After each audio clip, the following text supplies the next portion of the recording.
Contribuer à la promotion des droits en santé sexuelle et reproductive, tel est l'objectif de ce podcast. Bienvenue dans votre podcast, La parole aux experts.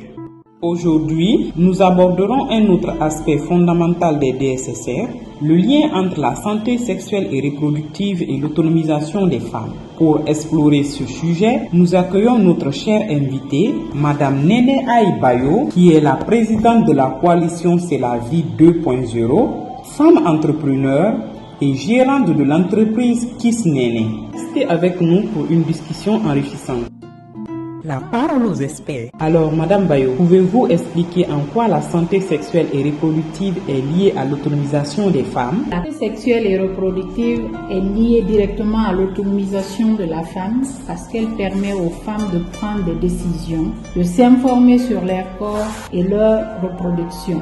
Et lorsqu'une femme a accès à des services de santé sexuelle et reproductive, par exemple la contraception, les soins prénatals et l'éducation sur les droits sexuels, elle peut mieux gérer sa fertilité, planifier ses grossesses et prendre des décisions qui influent positivement non seulement sa vie personnelle, mais aussi sa vie professionnelle. Cela renforce son autonomie et son pouvoir de décision dans tous les aspects de sa vie. Quels sont les impacts positifs de cette autonomisation sur les femmes et leur communauté? Les femmes qui contrôlent mieux leur vie sexuelle ont souvent une meilleure opportunité pour poursuivre soit les études, avancer dans leur carrière et participer activement à la vie communautaire. Cela renforce également une meilleure santé globale et une réduction des inégalités de genre. En autonomisant les femmes, on favorise également le développement socio-économique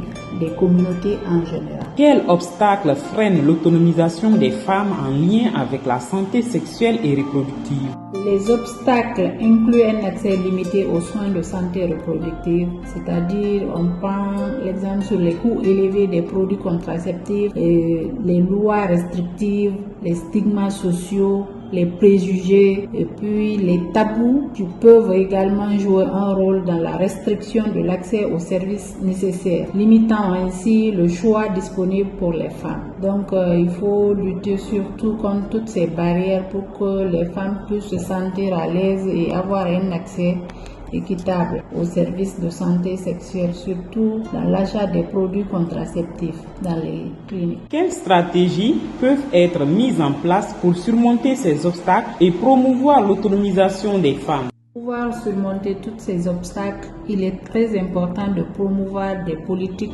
publiques favorables aux droits de la reproduction, d'améliorer l'accès aux services de santé reproductive, éduquer surtout la communauté sur l'égalité des genres. Il est aussi crucial d'investir dans des programmes d'éducation sexuelle complète et de renforcer les infrastructures de santé pour rendre les services plus accessibles aux femmes et aux jeunes.